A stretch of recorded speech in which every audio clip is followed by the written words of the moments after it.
الحمد لله رب العالمين والعاقبة للمتقين والصلاة والسلام على سيد الأنبياء والمرسلين نبينا محمد وعلى آله وأصحابه أجمعين أما بعد. أهلا وسهلا مرحبا بكم جميعا. تمام طلبہ کرام کو خوش آمدید. ہمارے اس دورہ کے اندر جس میں ہم کتاب اعلام السنہ المنشورہ، یہ کتاب عقیدے کی کتاب ہے. یہ کتاب حافظ حکمی رحمۃ اللہ علیہ نے تصنیف فرمائی ہے. ہم نے اس کتاب کے ابتدائی باتیں یعنی مصنف رحمۃ اللہ علیہ کے احوال اور کتاب کی ترتیب، کس انداز میں انہوں نے کتاب کو مرتب کیا ہے، اس کو ہم نے اپنے گزشتہ دروس کے اندر بیان کیا. بتاتا چلوں کہ انشاءاللہ جیسا کہ ہم نے پہلے بھی اس بات کا ذکر کیا ہے کہ یہ کتاب مفصل کتاب ہے. الحمدللہ حقیقتاً یہ کتاب مکمل کتاب پڑھنے کے لائق ہے، اور درسن سبکن ایک ایک سوال کو پڑھا جائے اور اس کے جواب کو پڑھا جائے.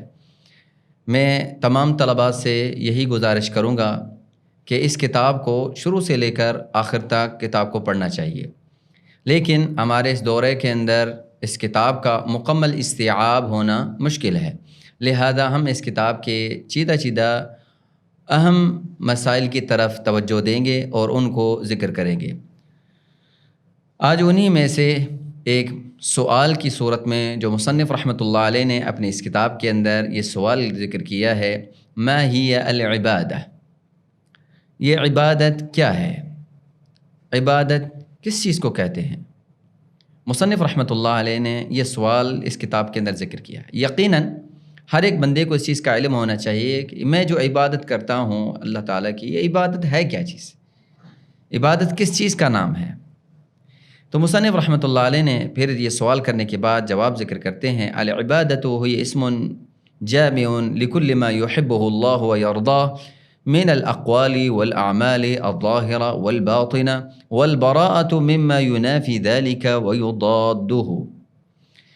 یہ تعریف جو انہوں نے یا یہ جواب جو انہوں نے عبادت کے سوال کے مد میں یا اس کے ضمن میں یہ بات ذکر کی ہے، در حقیقت یہ تعریف شیخ الاسلام ابن تیمیہ اپنی کتاب رسالہ العبودیہ کے اندر اس کو ذکر کیا ہے، اور بھی اپنی کتابوں کے اندر اس تعریف کو عبادت کے مد میں یا عبادت کی تعریف میں ذکر کیا ہے. تعریف یہ ذکر کرتے ہیں کہ عبادت یہ ایسا جامع نام ہے، ان تمام چیزوں کو شامل ہے جن چیزوں کو اللہ تعالیٰ پسند فرماتا ہے اور اللہ تعالیٰ ان سے راضی ہوتا ہے، یعنی وہ اقوال کی صورت میں، وہ اعمال کی صورت میں، وہ ظاہری ہو یا باطنی ہو. اسی طرح والبراءۃ مما ينافي ذلك ويضاده، اسی طرح ان تمام چیزوں سے برات کا اعلان کرنا جو اس عبادت کے منافی اور مخالف ہیں یا ضد ہیں، ان تمام چیزوں سے برات کا اعلان کرنا یہ عبادت ہے. ہم اس بات کو سمجھنے کے لیے تھوڑا سا اس کے مبادی یعنی اساسی چند باتوں کو ذکر کریں گے. دیکھیے عبودیت، ہم عبادت کی طرف آئیں گے، لیکن پہلے عبودیت کو تھوڑا سمجھیں کہ عبودیت دو طرح کی ہوتی ہے. ایک عبودیت عامہ ہوتی ہے اور ایک عبودیت خاصہ ہوتی ہے. علماء کی اصطلاح میں اس کو ایک اور نام بھی ہے جس کو عبادت قہریہ کہتے ہیں، یا عبادت عبودیت قہریہ یا عبودیت اختیاریہ کہتے ہیں. لیکن ہم آسان الفاظ میں جو پہلے ذکر کیے کہ ایک عبودیہ عامہ ہے، ایک عبودیہ خاصہ ہے. عبودیہ عامہ جب ذکر کرتے ہیں تو اس کے اندر تمام سارے ہی مخلوق اس کے اندر شامل ہوتی ہے، یعنی سارے انسان چاہے مسلم ہو، چاہے کافر ہو، چاہے مشرک ہو، چاہے موحد ہو، سارے ہی اس کے اندر ہوتے ہیں، اور یہ قہراً یعنی اللہ تعالیٰ کے حکم کے تحت ہیں. ان میں انسان کا کوئی اختیار نہیں. اس کو کہتے ہیں عبودیہ عامہ. اللہ تعالیٰ قرآن مجید میں فرماتے ہیں ان کل من فی السماوات والارض الا آتی الرحمن عابدا، کہ فرمایا ان کل من فی السماوات والارض، آسمان اور زمین میں جو بھی ہے وہ اللہ کے پاس اس کا بندہ بن کر آئے گا، یعنی اس کا بندہ.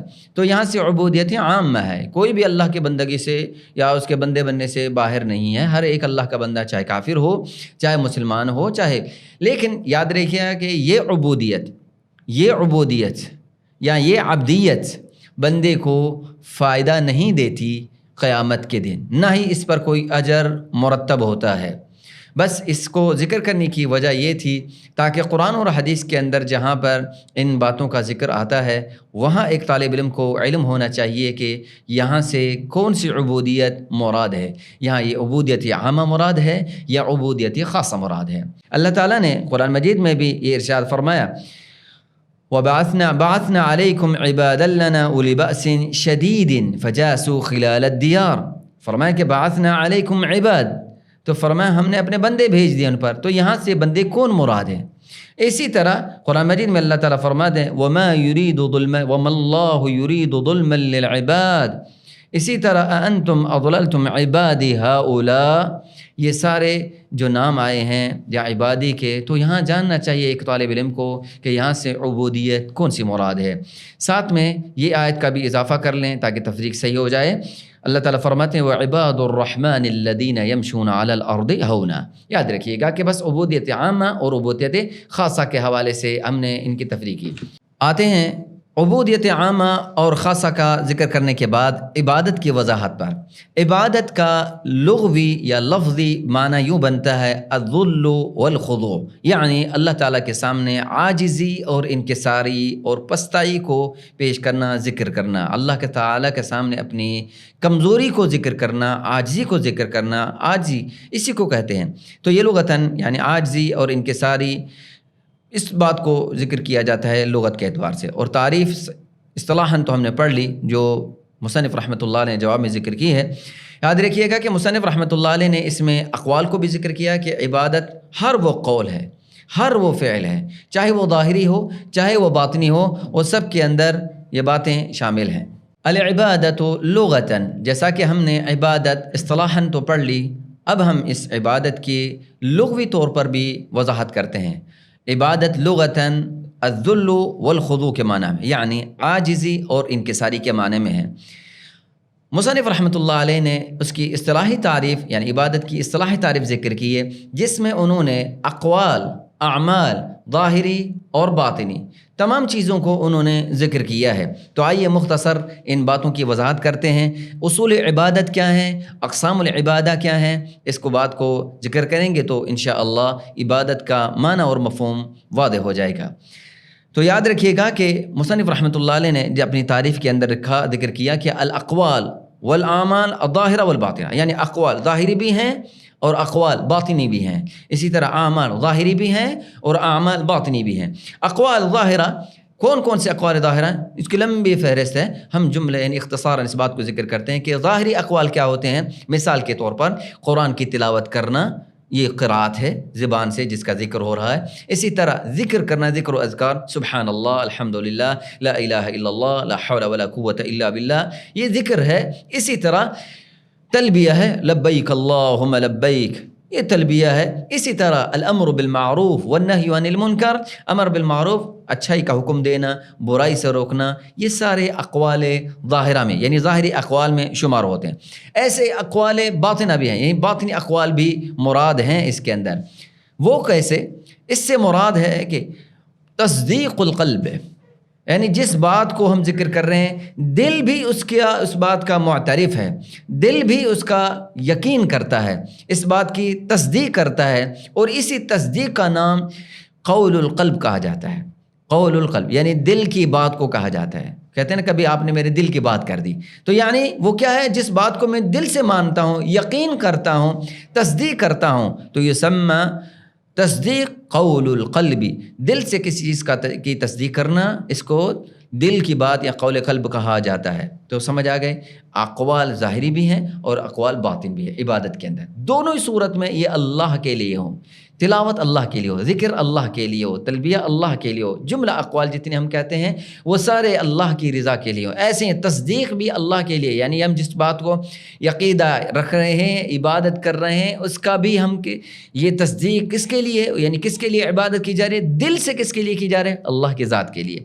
اسی طرح اعمال بھی ظاہر ہوتے ہیں اور اعمال باطن بھی ہوتے ہیں، جس طرح اعمال ظاہرہ میں سے الرکوع ہے، السجود ہے، اسی طرح قیام ہے، اسی طرح روزہ ہے، اسی طرح حج ہے، اسی طرح جہاد ہے، اسی طرح عمرہ ہے۔ یہ سارے اعمال ظاہری ہیں جو نظر آنے والے ہیں، کوئی قیام میں کھڑا ہے نظر آ رہا ہے، ایسے رکوع میں نظر آ رہا ہے، سجدے میں نظر آ رہا ہے، روزہ ہے، اسی طرح آپ یہ دیکھیں کہ حج کر رہا ہے، عمرہ ادا کر رہا ہے، یا جہاد فی سبیل اللہ میں شریک ہے، تو یہ سارے اعمال ظاہری ہیں جو نظر آنے والے ہیں۔ ساتھ میں وہ اعمال جو انسان یعنی دل کے ساتھ تعلق رکھنے والے ہیں، وہ اعمال ان کو اعمال باطنی کہتے ہیں، یعنی امید رکھنا، اللہ پر امید رکھنا، الرجا، اللہ کا خوف اپنے دل میں رکھنا، اللہ تعالیٰ سے محبت کرنا، اللہ تعالیٰ پر توکل کرنا، یہ سارے اعمال جو انسان کے دل کے ساتھ تعلق رکھتے ہیں تو ان کو کہتے ہیں اعمال باطن، باطنی اعمال جن کو کہتے ہیں۔ یعنی یہاں پر ہم نے پڑھا کہ اعمال ظاہرہ، اعمال باطنہ، ظاہری اعمال جن کا ذکر ہوا، ایسے ہی باطنی اعمال جن کا آپ کے سامنے ذکر ہوا، تو یہ سارے ہی اللہ کی ذات کے لیے ہو، اللہ تعالیٰ کے لیے ہو۔ اگر یہ توکل اور خوف اور امید اور رجا اور یہ خشوع اور خضوع، یہ جتنی چیزیں ہم دل میں رکھ رہے ہیں اللہ کی ذات کے لیے ہیں، تو سمجھ لیجیے کہ یہ عبادت ہے، یہ عبادت ہے، اور یہ ساری چیزیں عبادت میں شمار ہوتی ہیں، اور یہ محض اور محض صرف اور صرف اللہ کی ذات کے لیے ہوں، کسی اور کے لیے نہیں۔ اسی طرح اصول عبادت کو پڑھتے ہیں۔ اصول عبادت کے حوالے سے علماء کا قول ہے کہ اصول عبادت 3 چیزیں ہیں۔ نمبر 1 الخوف، والثانی الرجاء، والثالث المحبہ۔ 3 چیزیں اصول عبادت ہیں، الخوف، الرجاء یعنی امید، اسی طرح المحبت، محبت، یہ 3 چیزیں اصول عبادت ہیں۔ سلف میں سے کسی کا یہ قول ہے کہ من عبد اللہ بالخوف وحدہ فہو خارجی وحروری، جس بندے نے صرف اور صرف خوف کے ساتھ اللہ کی عبادت کی تو وہ بندہ حروری ہے، یعنی وہ خارجی ہے۔ اسی طرح من عبد اللہ وعبد اللہ، اور جس بندے نے اللہ تعالیٰ کی عبادت کی کس کے ساتھ؟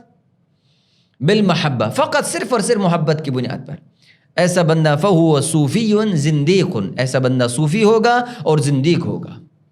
اور تیسرا قول من عبد اللہ بالرجاء فقط، جس نے صرف رجا کے ساتھ، رجا امید کے ساتھ عبادت کی، ایسا بندہ مرجی بن جائے گا۔ لیکن اہل ایمان ان تینوں چیزوں کو جمع کرتے ہیں، اللہ کی عبادت کرتے ہیں خوف کے ساتھ بھی، اللہ کی عبادت کرتے ہیں اس پر امید رکھتے ہوئے، اور اللہ تعالیٰ کا خوف رکھتے ہوئے اور اس سے محبت کرتے ہوئے۔ اور اسی بات کو اللہ تعالیٰ نے، ان تینوں چیزوں کو اللہ تعالیٰ نے ذکر فرمایا ہے قرآن مجید میں، فرمایا وَيَرْجُونَ رَحْمَتَهُ وَيَخَافُونَ عَذَابَهُ، اور اسی طرح ایک قول بھی اللہ تعالیٰ کا ایک اور مقام پر وَالَّذِينَ آمَنُوا أَشَدُّ حُبًّا لِلَّهِ، یعنی وَيَرْجُونَ رَحْمَتَهُ، اور وہ اللہ کی رحمت کی امید رکھتے ہیں، وَيَخَافُونَ عَذَابَهُ، اور اس کے عذاب سے ڈرتے بھی ہیں۔ پھر فرمایا جس طرح آیت آپ کے سامنے تلاوت کی وَالَّذِينَ آمَنُوا أَشَدُّ حُبًّا لِلَّهِ، اور وہ لوگ جو ایمان لائے وہ اللہ تعالیٰ سے بہت زیادہ محبت کرتے ہیں، أَشَدُّ حُبًّا لِلَّهِ، بہت زیادہ۔ یہ تھے اصول عبادت۔ تو اصول عبادت کے حوالے سے اکیلا صرف عبادت کی بنیاد پر جس طرح صوفی لوگ ہیں، جس طرح یہ ان کے نزدیک بس محبت کی بات ہے، یعنی باقی خوف اور رجا یہ سب چیزیں ختم ہو جاتی ہیں، تو یہ اصول عبادت میں یہ ساری چیزیں شامل ہوتی ہیں۔ اہل ایمان ان تینوں چیزوں کو جمع کرتے ہیں۔ اسی طرح اقسام العبادہ، اقسام العبادہ، عبادت کی 4 قسمیں علماء نے ذکر کی ہیں۔ ایک عبادت قلبی ہے، ایک عبادت قولی ہے، ایک عبادت بدنی ہے، اور ایک عبادت مالی ہے۔ عبادت قولی ہم ان کی آیت کے ساتھ وضاحت کر دیتے ہیں۔ عبادت قولی کیا ہے اور عبادت قلبی کیا ہے؟ وَالَّذِينَ آمَنُوا أَشَدُّ حُبًّا لِلَّهِ، محبت انسان کے دل کے ساتھ تعلق رکھتی ہے، یہ تو عبادت قلبی ہے۔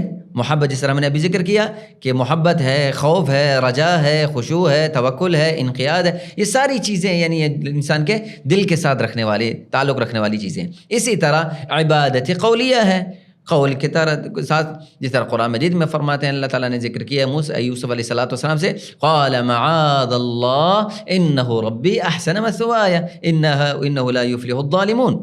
تو عبادت قولی، قول کے ساتھ، معاذ اللہ، اللہ کی پناہ چاہتا ہوں۔ اسی طرح عبادت بدنی بھی ہے، کیسے؟ الحج، یہ عبادت مالی بدنی ہے، الصلاۃ عبادت بدنی ہے، الصوم عبادت بدنی ہے، اسی طرح طلب العلم عبادت بدنی ہے، اسی طرح عبادت مالیہ یعنی مالی عبادت بھی ہے، زکوٰۃ، صدقات، قربانیاں، نظر وغیرہ جو بھی دیتے ہیں، یہ ساری چیزیں اس کے اندر شامل ہیں۔ لیکن حج وہ عبادت ہے جس کے اندر یہ چاروں چیزیں جمع ہو جاتی ہیں، یعنی اس کے اندر قلبی عبادت ہے کیونکہ نیت ہوتی ہے، ارادہ ہوتا ہے، اسی طرح اس کے اندر قولی بھی ہے کہ تلبیہ اس کے اندر ہوتا ہے، اسی طرح عمل ہے اس کے اندر کہ طواف ہے وغیرہ، صفا مروے کی سعی ہے، سب کچھ ہے اس کے اندر، اور اسی طرح عبادت مالی بھی ہے کہ اس کے اندر مال صرف کر کے وہاں انسان پہنچتا ہے۔ تو آج الحمدللہ ہم نے اپنے اس نشست کے اندر عبادت اور عبودیت کے حوالے سے کچھ چیزیں سیکھی، عبادت کی اقسام اور اس کے اصول پڑھے۔ الحمدللہ ہمیں اس مصنف رحمۃ اللہ علیہ نے کافی چیزیں اس مختصر باتوں کے اندر ذکر کر دیں، تو آج کے اس درس میں اسی پر اکتفا کرتے ہیں۔ اگلے درس تک آپ سے اجازت چاہیں گے۔ بارک اللہ فیکم، السلام علیکم ورحمۃ اللہ وبرکاتہ۔